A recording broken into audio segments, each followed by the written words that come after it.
And so in saying every single young man should take testosterone because they're going to look and feel better would be like saying every young woman should get breast implants and a BBL because they're going to look and feel better. That's how I got my HRT. How did you get yours? Are you even on HRT, or are you just buying testosterone from bro at the gym? Hello and welcome to my YouTube channel. My name is Delilah and I do the research so you don't have to. Away from the drama, today we're going to learn about TRT and whether you should get a testosterone shot or not. Our story begins over 4,000 years ago in the 21st century BCE. Ancient societies already understood that the testicles played a vital role in male strength and behavior. And the existence of eunuchs or men castrated to become obedient guards and servants showed just how dramatically removing that male essence changed a person. This early observation planted the very first seed in the long story of testosterone. As the centuries rolled on into the Roman Empire, people searched for ways to restore lost vitality, and Roman thinkers recommended eating animal testicles to boost energy, sexual function, and endurance. It might sound strange today, but back then it was one of the earliest attempts to reclaim what they believed was the source of the man's power. This idea did not fade. By the 8th century in Baghdad, physicians were prescribing testicular extracts for similar symptoms. Medical knowledge was evolving, yet the belief remained the same. Something in the testicles held the key to strength and masculinity. Fast forward to the 13th century Europe, where Albert Magnus mixed powdered hog testicles with wine as a rejuvenation drink. The results were unclear, but the belief persisted. People were still chasing the mysterious substance that kept men vigorous. Then, in the mid 1800s, the story finally took a scientific turn when Arnold Berthold's experiments on roosters proved that the testicles released a chemical that affected the entire body. For the first time in history, the idea of hormones began to take shape. A few decades later, in 1889, Charles Edward Brown-Séquard injected himself with a mixture made from animal testicles and claimed it restored his vitality. His results were questionable, but his bold claims ignited worldwide excitement, and suddenly the hunt for this male chemical became urgent. As we entered the early 1900s, doctors pushed boundaries even further. They performed testicle transplants on both animals and humans, with many patients reporting increased energy and libido. The science was shaky, but the desire to harness this powerful substance kept growing. Finally, the breakthrough arrived. In 1929, Adolf Butenandt isolated testosterone for the first time, extracting it from an astonishing 15,000 liters of urine. And just a decade later, in 1939, testosterone was successfully synthesized in a lab. For the first time, real testosterone therapy became possible. From the 1940s to the 1980s, testosterone therapy evolved rapidly. Oral pills, pellets, injections, and eventually skin patches and gels. These modern formulations provided stable hormone levels, marking the beginning of the treatment we recognize today. But this progress came with a dark side. From the 1950s through the 1990s, testosterone was misused in conversion therapy attempts, psychiatric treatment, and especially in sports doping, which we're going to talk about in more detail in the last part of the video. Athletes, bodybuilders, and even entire national teams abused testosterone for performance, leaving a stain on the therapy's history. Today, the story moves into a more responsible chapter. Medical guidelines clearly define true testosterone deficiency and how to treat it safely. When used properly, testosterone therapy can dramatically improve the lives of men who genuinely need it, while the challenge of preventing misuse still continues. TRT or testosterone replacement therapy evolved a lot, and now you don't have to eat animal testicles to get the benefits of testosterone. And the modern TRT refers to a medically supervised treatment in which testosterone is prescribed to individuals with clinically low testosterone levels in order to restore hormone levels to the normal physiological range. More precisely, TRT is prescribed in the presence of a condition known as hypogonadism. Hypogonadism is a medical condition in which low levels of serum testosterone are found in association with specific signs and symptoms. Prospective population-based studies reported in the past decade indicate that low testosterone levels are associated with an increase in the risk of developing type 2 diabetes and metabolic syndrome and possibly a reduction in survival. Low testosterone may be a predictive marker for those at high risk of cardiovascular disease, and also they were associated with an increased mortality in male veterans, but the association could not be confirmed at the Massachusetts Male Aging Study and the New Mexico Aging Study. The diagnosis of hypogonadism requires the presence of both clinical symptoms and lab evidence of low testosterone levels. Among the various symptoms, we have reduced sexual desire or libido, which is the most strongly associated with hypogonadism, and other symptoms include erectile dysfunction, decreased muscle mass and strength, increased body fat, reduced bone mineral density, leading to osteoporosis, mild anemia, breast discomfort, hot flashes, sleep disturbances, changes in the body hair and skin, and decreased vitality, fatigue, depression, and difficulty concentrating. However, many of these symptoms overlap with other conditions common in aging men, such as depression, hypothyroidism, or chronic alcoholism. Additionally, certain medication can mimic or exacerbate these symptoms. Therefore, it is crucial to exclude these conditions and factors before confirming a diagnosis of hypogonadism. The ADAM questionnaire, or the androgen deficiency in aging male, is often used as a screening tool to identify symptoms of testosterone deficiency. It consists of 10 questions designed to assess common symptoms of hypogonadism, such as decreased libido, energy, strength, and enjoyment of life, as well as changes in the mood, sleep patterns, and physical performance. A positive result is defined as answering yes to questions 1, decrease in libido or sex drive, and 7, erections less strong, along with yes to at least 3 other questions. While the ADAM questionnaire is highly sensitive, its specificity is relatively low, especially for men with borderline testosterone levels. As a result, it is not recommended for routine screening in men without symptoms of androgen deficiency. Lab testing is essential to confirm the diagnosis. Serum testosterone levels should be measured in the morning between 7 a.m. and 11 a.m. due to the natural diurnal variation in testosterone levels, which peak in the early morning hours. Total testosterone levels below 300 nanogram per deciliter are typically indicative of hypogonadism and warrant treatment for those between 300 to 500 nanogram per deciliter. Additional testing is recommended to measure bioavailable testosterone or free testosterone. Remember, the primary goal of TRT is to restore hormone levels to the normal range observed in young adults. Ideally, the treatment should mimic the body's natural production of testosterone, maintaining physiological levels of the hormone and its active metabolites without causing significant side effects or safety concerns. And the ultimate aim of TRT is to alleviate symptoms of testosterone deficiency, improve quality of life, reduce disability, and enhance overall well being by addressing issues such as muscle strength, bone mineral density, mood, and sexual function.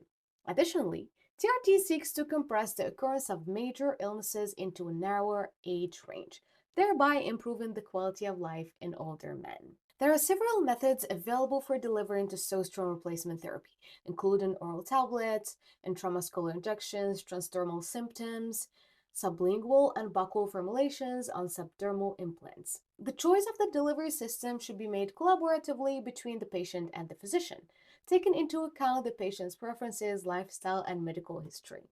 I think you can tell it got so dark in here. Okay, let's continue with this. Oral testosterone formulations, such as 17 alpha alkylated androgens, are generally avoided due to their potential for liver toxicity, including the risk of benign and malignant liver tumors. However, testosterone under weight, which is absorbed through the lymphatic system rather than the liver, is widely used outside the United States and has a favorable safety profile. Despite this, it rarely raises testosterone levels above the mid-normal range. Another delivery system of TRT is intramuscular injections.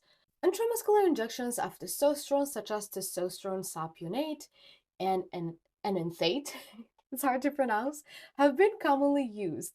These short-acting testosterone esters often result in fluctuating hormone levels with peaks that exceed physiological levels and troughs that fall into the hypogonadal range. These fluctuations can lead to inconsistent effects on libido, energy, mood, and sexual function, and sometimes causing a roller coaster effect. However, many patients prefer this method over others. A newer option, which is testosterone androstenedione, offers a longer duration of action with injections required only every 3 months. This reduces the frequency of administration, but may pose challenges if complications arise due to the prolonged action. Transdermal testosterone is available as scrotal or non-scrotal skin patches and gel preparations. These systems provide continuous delivery of testosterone over 24 hours, maintaining levels within the normal range, which is from 300 to 1000 nanogram per deciliter. Daily application is required for both patches and gels, which are designed to deliver from 5 to 10 milligrams of testosterone per day. Scrotal patches can lead to elevated dihydrotestosterone, oh my god, levels due to the high activity of alpha reductase enzymes in scrotal skin. I don't know what that is. While patches may cause skin irritation, gel preparations are generally better tolerated. While patches may cause skin irritation, gel preparations are generally better tolerated. In the United States, testosterone gels such as Androgel and Tastim are the most commonly used transdermal options. Sublingual testosterone formulations such as cyclodextrin complex testosterone are absorbed rapidly into the bloodstream, releasing testosterone from the cyclodextrin shell. Buccal testosterone tablets such as Trint are applied to the upper gum twice daily and have been shown to restore testosterone levels to the physiological range within hours. While effective and discreet, buccal tablets have seen limited clinical intake due to the difficulty of maintaining the tablet in place. Subdermal testosterone implants provide the longest duration of action, delivering steady levels of testosterone for 4 to 7 months. Typically 200 milligram pellets, which is 800 in total, are implemented under the skin at intervals of 5 to 7 months. However, this method carries risks such as infection at the implant site and pellet extrusion, which occurs in 5 to 10% of cases even with experienced practitioners. These risks have limited the widespread use of subdermal implants. In summary, the choice of testosterone delivery system should be tailored to the individual patient's need and preferences. Short-acting preparations may be preferred during the initial treatment phase, while long-acting options may be considered for the maintenance therapy. The therapeutic goal is to achieve serum testosterone levels within the mid to lower range of young adult males, although older men may require higher levels to experience optimal benefits. Regular monitoring is essential to ensure efficiency and safety throughout the course of the treatment.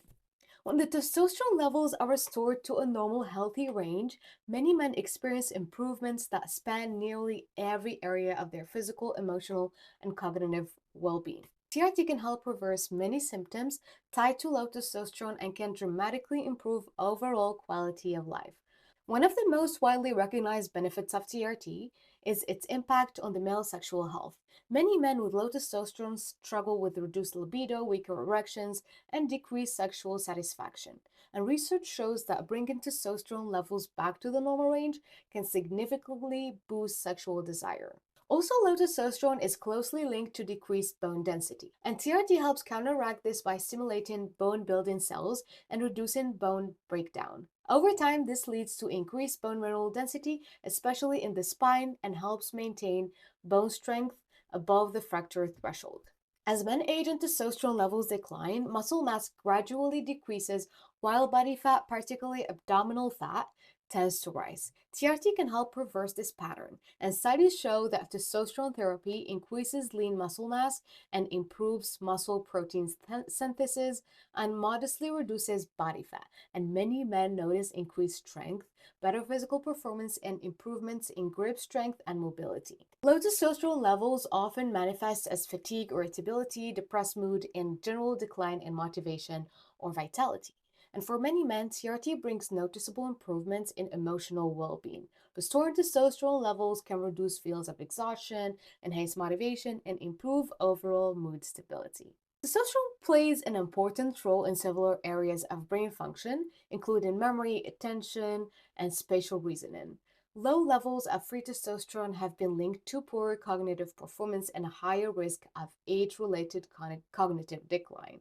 And in some studies, CRT has shown the potential to improve verbal memory, spatial abilities, and general mental sharpness. While research findings are mixed, the overall evidence suggests that many cognitive processes function best when testosterone levels are adequate. While testosterone replacement therapy can offer meaningful benefits, it also carries several risks that patients and clinicians must consider. Some risks depend on the man's age, medical history, and existing health conditions. Although current evidence does not show that TRT causes prostate cancer, testosterone can stimulate growth in men who already have active or advanced disease. For this reason, untreated prostate cancer remains an absolute contraindication. TRT may also slightly increase prostate size and PSA levels, which is why regular monitoring is essential. External testosterone suppresses natural testosterone production, which decreases sperm production. This can lead to reduced fertility, small testicular size, and in some cases, temporary azoospermia. So TRT is not appropriate for men trying to conceive. Some testosterone is converted into estrogen, which can cause breast tenderness or enlargement. TRT can worsen untreated obstructive sleep apnea or severe heart failure, and symptoms like loud snoring and daytime sleepiness may require a formal sleep study. Patches and gels can cause skin irritation, while injections may cause soreness, swelling, or nodules. We finally got to my favorite part, which is steroids or testosterone abuse. When people hear the word steroids, they often think of two very different things: medical testosterone therapy, or TRT, which we've been discussing for a long time now, and illegal steroid abuse. Today, I want to clear up that confusion and explain that anabolic androgenic steroids, or AAS, I'm going to be referring to them as AAS, actually are how they started being used the way they are today and why this is no longer just an athlete problem. Now, what's the difference between TRT and AAS? Let's start with an important distinction. Testosterone replacement therapy, or TRT, is not the same thing as anabolic androgenic steroid abuse. TRT is prescribed by a doctor and used to treat clinically low testosterone and aims to restore testosterone to normal physiological levels, and doses are carefully monitored as we have seen. So the goal is restoring health and not muscle maximization. In other words, TRT is about bringing the body back to baseline. However, AAS is often used without medical supervision, involves doses that are far above natural levels, and frequently includes stacking multiple drugs together when the primary goals are rapid muscle growth, fat loss, physical appearance, and sometimes strength and dominance. So while TRT replaces what the body lacks, AAS use pushes hormone levels far beyond what the human body was designed to handle. This difference is critical because the risks, motivations, and long-term consequences are completely different. What's interesting is that AAS use did not explode because of doctors or medicine. It spread throughout the gym culture and peer knowledge. For decades, steroid use was mostly hidden within elite athletic circles. Over time, knowledge leaked out through gyms, bodybuilding communities, word of mouth, underground guides, and by 1980s, AAS use moved decisively into the general population. At that point, steroids stopped being an elite athlete secret and became a tool for everyday gym goers. One very interesting fact is that most people who use AAS today are not competitive athletes. The majority use AAS for appearance, not sport. And typical users are young to middle-aged men, regular gym goers, recreational lifters, and many have never competed in any sport. This directly contradicts the popular belief that steroid use is mainly about cheating in sports. In reality, it's largely about how men feel about their bodies. The use of steroid is mostly present in the West, where there's an increasing glorification of extreme male masculinity, where masculine bodies are presented as powerful, successful, and masculine. And even toys and cartoons reflect exaggerated physiques. This creates a physiological environment where being normal no longer feels enough. And the use of steroids is more common in the US, Scandinavia, Brazil, and the British Commonwealth countries. and it remains rare in many East Asian cultures where masculinity is defined differently. That tells us that this is not just biology, it's more about culture. Another key concept is muscle dysmorphia, where many young people see themselves as small or weak despite being actually muscular. So this leads to obsessive training, anxiety about body size, avoidance of social situations, and it's strongly associated with the use of steroids. For some men, steroids don't just build muscle, but they temporarily relieve deep body image distress. This makes stopping extremely difficult. Unlike many drugs, steroid abuse often flies under the radar. Usually, it starts in early adulthood and not adolescence, and rarely causes immediate medical emergencies, and often people don't tell doctors, and many physicians don't routinely check. So millions of users exist quietly without appearing in hospitals, surveys, or headlines. IAS use is now a major global substance use problem because it has long term risks such as heart disease, hormonal damage, psychiatric effects, and a significant percentage develop dependence. As users age, complications are expected to rise sharply. This is not about judging people, but it's about understanding a problem that medicine and society ignored for too long. And understanding is the first step towards real solutions.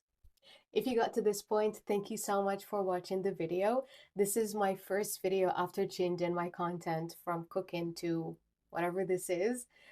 If you liked the video, please don't forget to like it and subscribe to the channel, and see you in the next one. Bye!